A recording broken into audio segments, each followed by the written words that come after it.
திருவாரூர் மாவட்டத்தின் பல்வேறு பகுதிகளில் காலை முதல் கனமழை. ராமேஸ்வரத்தில் ஒரு வாரமாக விட்டுவிட்டு பெய்யும் கனமழையால் மக்கள் மகிழ்ச்சி.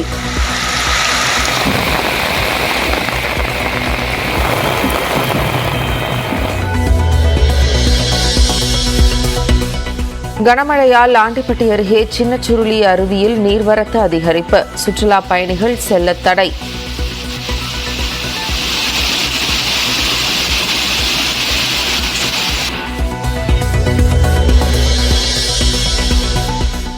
கோவை மாவட்டத்தில் வெளுத்து வாங்கிய மழையால் தொண்டாமுத்தூரில் வீடுகளுக்குள் புகுந்த மழைநீர். சிங்காநல்லூரில் பேருந்து நிலையம், கடைகளுக்குள் தண்ணீர் புகுந்ததால் அவதி.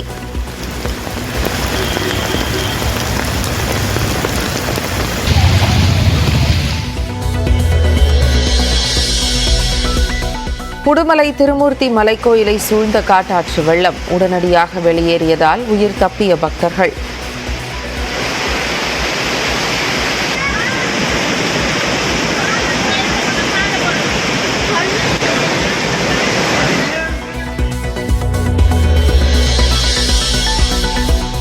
தேனி, தென்காசி, நெல்லையில் இன்று அதி கனமழை பெய்ய வாய்ப்பு. வானிலை ஆய்வு மையம் எச்சரிக்கை.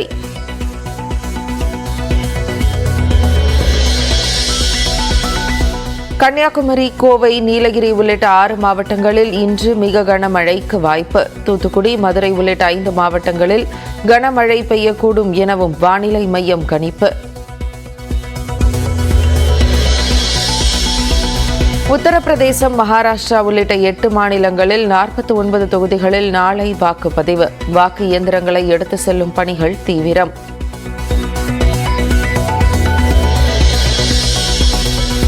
கல்பாக்கம் அணுமின் நிலையத்தில் பணிபுரியும் சிஆர்பிஎஃப் வீரர் கழுத்தில் குண்டு பாய்ந்து உயிரிழப்பு. பணிச்சுமையால் தற்கொலையா அல்லது வேறு ஏதேனும் காரணமா என விசாரணை.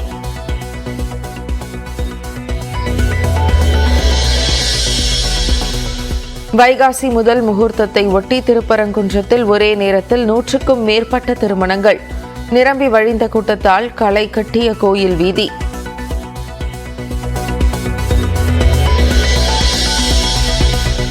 திருச்செங்கோடு அருகே எளையாம்பாளையத்தில் விவேகானந்தா மகளிர் கல்வி நிறுவன வளாகத்தில் நடந்த சோதனை நிறைவு. பணம் மற்றும் ஆவணங்கள் வருமான வரித்துறையினர் கைப்பற்றியுள்ளதாக தகவல்.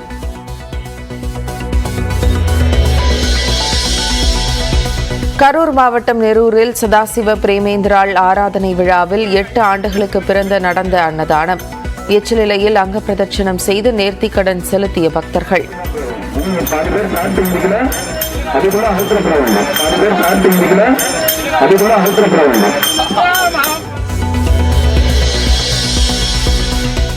சென்னை வடபழனி முருகன் கோயிலில் வைகாசி விசாக தேரோட்டம். அரோகரா முழக்கத்துடன் தேரை வடம் பிடித்து இழுக்கும் பக்தர்கள்.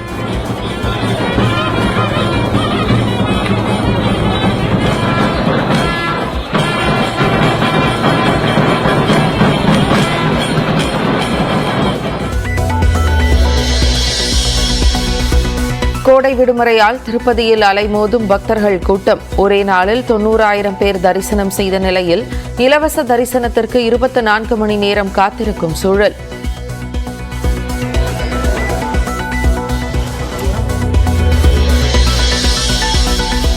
நாடாளுமன்ற தேர்தலையொட்டி நடந்த சோதனைகளில் இதுவரை 8,890 கோடி ரூபாய் மதிப்பிலான பணம், பொருள் பறிமுதல். அதிகபட்சமாக குஜராத் மாநிலத்தில் 1,461 கோடி அளவுக்கு கைப்பற்றப்பட்டதாக தேர்தல் ஆணையம் தகவல்.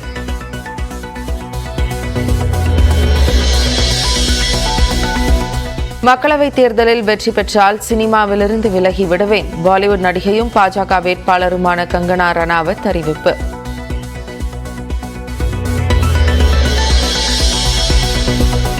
காங்கிரஸ் ஆட்சியில் பாதுகாப்பு படை வீரர்களுக்கு தரமான துப்பாக்கிகள் கூட தரப்படவில்லை. ஆயுத பேர இறக்குமதியில் ஊழல் செய்ய ராணுவத்தை பலவீனமாக வைத்திருக்கிறார்கள் என பிரதமர் மோடி குற்றச்சாட்டு.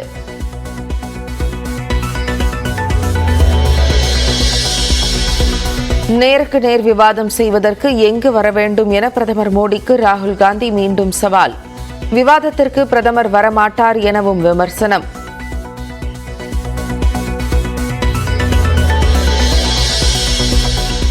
நடப்பு IPL தொடரிலிருந்து வெளியேறியது சென்னை சூப்பர் கிங்ஸ். பரபரப்பான போட்டியில் வெற்றி பெற்று 4வது அணியாக பிளே ஆஃப் சுற்றுக்குள் நுழைந்தது பெங்களூரு.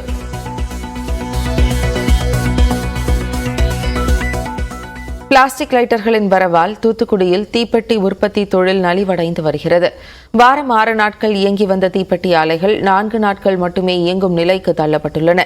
இதுகுறித்த கூடுதல் தகவல்களை செய்தியாளர் மகேஸ்வரனிடம் கேட்கலாம்.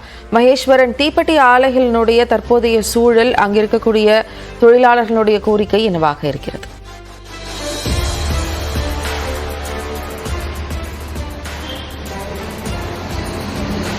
நிச்சயமாக இந்தியாவில் உற்பத்தி செய்யக்கூடிய தீப்பெட்டிகளில் 90% தமிழகத்தான் உற்பத்தி செய்யப்படுகிறது. அதிலும் குறிப்பாக தென் மாவட்ட மக்களின் முக்கிய வாழ்வாதாரமாக இருப்பது தீப்பெட்டி தொழில். தீப்பெட்டி மூலப்பொருட்களின் விலை உயர்வு, அது மட்டுமின்றி ஏற்றுமதிக்கான ஊகத்தை குறைப்பு என்று பல்வேறு பிரச்சனைகளை தீப்பெட்டி தொழில் சந்தித்து வந்தாலும் இன்றைக்கு சுற்றுச்சூழலுக்கு மாசு ஏற்படுத்தக்கூடிய ஒருமுறை பயன்படுத்தக்கூடிய பிளாஸ்டிக் லைட்டரால் தீப்பெட்டி தொழில் முற்றிலுமாக முடங்கி போகக்கூடிய சூழ்நிலை ஏற்பட்டிருக்கிறது. இந்த தொழிலை நம்பி நேரடியாகவும் மறைமுகமாகவும் சுமார் 5 லட்சம் தொழிலாளர்கள் இருக்கின்றனர். இந்த தீப்பெட்டி லைட்டர்களை தடை செய்வதற்காக பல்வேறு கோரிக்கைகளை தீப்பெட்டி கோரிக்கை வைத்தனர். இதையடுத்து கடந்த ஆண்டு மத்திய அரசு 20 ரூபாய்க்கு கீழே விற்கக்கூடிய லைட்டர்களை தடை செய்தது. இருந்த போதிலும் கள்ளச்சந்தை மூலமாக இன்றைக்கு இந்தியா முழுவதும் தீப்பெட்டி லைட்டர்கள் விற்பனை ஜோராக நடைபெற்று வருவதால் இன்றைக்கு தீப்பெட்டி விற்பனை கடுமையாக பாதிக்கப்பட்டு பலாயிரம் கோடி தீப்பெட்டி பண்டங்கள் தேங்கியிருக்கின்றனர். இந்த பிளாஸ்டிக் லைட்டரால் தீப்பெட்டி தொழில் ஏற்பட்டுள்ள அபாயம், இதை தடுக்க அரசு எடுக்க வேண்டிய நடவடிக்கை குறித்து பேசுவதற்காக நம்மிடையே நேஷனல் சிறுதீப்பெட்டி உற்பத்தி சங்க செயலாளர் சேதுரத்னம் இருக்கிறார். அவரிடம் கேட்கலாம். ஐயா, இன்னைக்கு இந்த பிளாஸ்டிக் என்னென்ன பிரச்சனை ஏற்பட்டிருக்கு, இதுக்கு அரசாங்கம் என்ன செய்யணும்?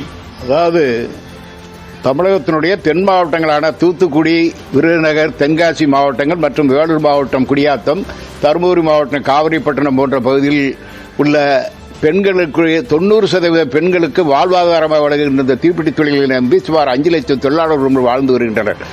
ஏற்கனவே முன்னரே குறிப்பிட்டபடி மூலப்பொருட்களுடைய கடுமையான விலையேற்றம், மின்கட்டண உயர்வு, சொத்து வரி உயர்வின் காரணமாக அந்த வாடகை கட்டண உயர்வு மற்றும் பெட்ரோல் டீசல் டோல்கேட் உயர்வின் காரணமாக லாரி வாடகை உயர்வு என்று பல்வேறு இன செலவுகளின் காரணமாக தீப்பெட்டியுடைய அடக்க செலவு அதிகரித்தாலும் கூட தீப்பெட்டியுடைய விற்பனை விலை எங்களுக்கு போதிய அளவு கிடைக்காததால் வட மாநிலங்களிலிருந்து எங்களுக்கு கூடுதலாக ஆர்டர் வராத காரணம் தற்போது புற்றி செல்வது போல இந்த சைனாவிலிருந்து இறக்குமதி செய்யப்படுகின்ற இந்த சிகரெட் லைட்டர்கள் இந்தியா பூராவும் சிற்ற கிராமங்கள் உட்பட பல்வேறு பகுதிகளில் விற்பனை செய்து வருகின்ற காரணத்தால் எங்களது தீப்பெட்டி தொழில் மிகவும் அழிவு நோக்கி போய்கொண்டிருக்கிறது. காரணம், ஒரு சிகரெட் லைட்டர் விற்பனை இன்றைக்கு 8 ரூபாயிலிருந்து 12 ரூபாய்க்கு குக்கிராமங்களில் முதல் நகரங்கள் வரை கிடைக்கிறது. அந்த சிகரெட் லைட்டர் விற்பனையின் காரணமாக 20 தீப்பெட்டி விற்பனை பாதிக்கப்படுகிறது. ஒரு தீப்பெட்டியிலே சராசரியாக 35 குச்சி இருக்கும். அந்த தீப்பெட்டி 20 தீப்பெட்டி விற்றால் தான் 20 ரூபாய் கிடைக்கும். ஆக 8 ரூபாய்க்கு அந்த சிகரெட் லைட்டர் விற்பனை செய்வதன் காரணமாக 20 ரூபாய் தீப்பெட்டியினுடைய அந்த மூலதன செலவு அடிவிட்டு போகிறது.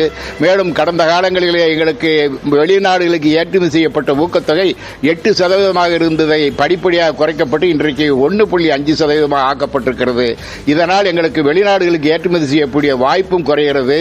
மேலும் மூலப்பொருட்களுடைய கட்டுப்படியாகாத விற்பனை விலை போன்ற காரணங்களால் இந்த தொழில் மிகவும் அழிவுக்கு போய்கிறது. அரசாங்கம் என்ன செய்ய நினைக்கிறீங்க? இதற்கு தற்பொழுது அந்தமான் நிக்கோபாரில் அந்த மாநில யூனியன் பிரதேசமானது சிகரெட் லைட்டர்கள் உற்பத்தி செய்யவோ விற்பனை செய்யவோ தடை விதித்திருக்கிறது. அதையே முன்னுதாரணமாக கொண்டு நம்ம தமிழக முதல்வர் அவர்கள் இந்தியா பூராவும் இந்த சிகரெட் லைட்டர்கள் உற்பத்தி மற்றும் விற்பனையை இந்தியா முழுவதும் தடை செய்ய வேண்டும் என்று ஒரு கோரிக்கை வைத்தால் நிச்சயமாக இந்த தீப்பெட்டி தொழில் அழிவிலிருந்து காப்பாற்றப்படும். நிச்சயமாக அந்தமான் நிக்கோபார் தடை செய்யப்பட்டது போல தமிழகத்திலும் பிளாஸ்டிக் தடை செய்ய வேண்டும், அதேபோல இந்தியா முழுவதும் தடை செய்ய வேண்டும் என்பது தீப்பெட்டி கோரிக்கையாக உள்ளது. விவரங்களை வழங்கியதற்கு நன்றி மகேஸ்வரன். கொடைக்கானலில் வார விடுமுறையை முன்னிட்டும் பிரையன் பூங்காவில் நடைபெறும் மலர் கண்காட்சி மற்றும் கோடை விழா கொண்டாட்டத்தினை கண்டு ரசிக்க சுற்றுலா பயணிகளின் எண்ணிக்கை அதிகரித்துள்ளது. கூடுதல் தகவல்களை நமது செய்தியாளர் ஜாஃபர் சாதிக்கிடம் கேட்கலாம். ஜாஃபர் சாதி, கோடை விழாவை முன்னிட்டு அங்கு வரக்கூடிய மக்களின் எண்ணிக்கை பொதுவாக எவ்வளவு இருக்கிறது, இன்று கூட்டமாக இருக்கிறது என்று சொல்கிறீர்கள், அது குறித்த விவரங்கள்?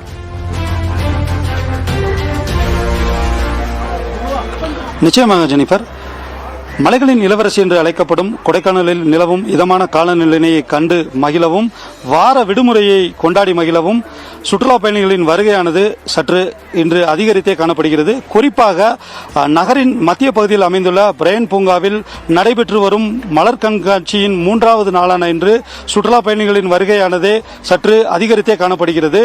மேலும் பல வண்ணங்களில் பல வகைகளில் பூத்துள்ள வண்ண மலர்களை கண்டு ரசித்தும், கோடை விழாவில் நடைபெறவுள்ள பரதநாட்டியம், சாக்கு போட்டி, விதமான சைக்கிள் போட்டி உள்ளிட்ட பல்வேறு போட்டிகளை கண்டு மகிழவும் சுற்றுலா பயணிகள் ஆர்வத்துடன் பூங்காவில் மாடப்பகுதியில் அதிக அளவில் காணப்படுகின்றனர். இதனிடையே நம்மிடம் வந்துள்ள சுற்றுலா பயணிகளிடம் அவங்களுடைய வருகை எவ்வாறு இருந்தது, கொடைக்கானல் மலைப்பகுதிகளில் எவ்வாறு காலநிலை நிலவுது மற்றும் அவங்க பூங்கால என்னென்ன கண்டு ரசிச்சாங்க அப்படின்றத குறித்தும் இப்ப கேட்க இருக்கோம். மேம், எங்க இருந்து வரீங்க? நாங்க திண்டுக்கல்ல இருந்து வரோம் சார். ஆக்சுவலாக வீக்கெண்ட்காக பிளான் பண்ணி வந்தோம் கொடைக்கானல். இங்கே ரொம்ப நல்லா இருக்கு கிளைமேட். இது ஆக்சுவலாக ஃப்ளவர் ஷோ சொல்லியிருந்தாங்க. 3rd டே ஃப்ளவர் ஷோ ரொம்ப அழகாக அரேஞ்ச் பண்ணியிருக்காங்க. ஃப்ளவர்ஸ் எல்லாம் டிஃப்ரெண்ட் ஸ்ட்ரக்சர்ஸில் பீகாக் மாதிரி அங்கே டிஃப்ரெண்ட் பால்ஸ் எல்லாம் அரேஞ்ச் பண்ணி வச்சிருக்காங்க. ரொம்ப அழகாக இருக்கு. கிளைமேட் ரொம்ப நல்லா இருக்கு.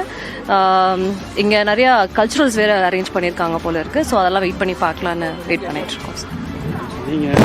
சார், நான் திண்டுக்கல்ல இருந்து வரேன். இந்த மலர்கள் கண்காட்சி 3வது நாள் நடைபெறுது, எப்படி இருக்கு? எல்லாமே நல்லா அரேஞ்ச் பண்ணியிருக்காங்க. நிறைய ஈவெண்ட்ஸ்லாம் இருக்குன்னு சொல்லியிருக்காங்க. ஸோ அதெல்லாம் பார்க்கறதுக்காண்டி வந்திருப்போம். நீங்கள் எங்கே சார் வரீங்க? நான் பழனியிலிருந்து வரேன் சார். ஓகே, எல்லாமே நீட்டாக இருக்குது, பார்க்குறதுக்கு கிளைமேட் சூப்பராக இருக்குது. நீங்கள் எங்கே இருந்து சார் வரீங்க? மலர்கள் கண்காட்சி எப்படி பார்க்குறீங்க? சென்னையிலேருந்து வரோம். நல்லா பண்ணியிருக்காங்க. பார்க்கறதுக்கு நிறைய ஃப்ளவர்ஸ் இருக்குது. நல்லா என்ஜாய் பண்ணுறோம். தேங்க்யூ. அப்போ வாங்க. கொடைக்கானல் நகரின் மத்திய பகுதியில் அமைந்துள்ள பிரையன் பூங்காவில் நடைபெற்று வரும் 3வது நாள் மலர் கண்காட்சியை காண மலர் கண்காட்சி ஆரம்பித்த முதல் நாளில் 5000க்கும் மேற்பட்ட சுற்றுலா பயணிகளும், 2வது நாளில் 6000க்கும் மேற்பட்ட சுற்றுலா பயணிகளும், 3வது நாளான இன்று இதற்கும் மேற்பட்ட சுற்றுலா பயணிகள் வருவார்கள் என பூங்கா நிர்வாகம் நம்பிக்கை தெரிவித்துள்ளது. அதே போல மாவட்ட நிர்வாகத்தால் காலை 7 மணிக்கு பூங்கா திறக்கப்படும் என்று அறிவித்துள்ளதால் சுற்றுலா பயணிகள் மற்றும் பொதுமக்கள் இந்த அறிவிப்பினை வரவேற்பாக பார்க்கின்றதும் குறிப்பிடத்தக்கது. கொடைக்கானலிலிருந்து செய்தியாளர் ஜாஃபர் சாதிக். விவரங்களை வழங்கியதற்கு நன்றி ஜாஃபர் சாதிக்.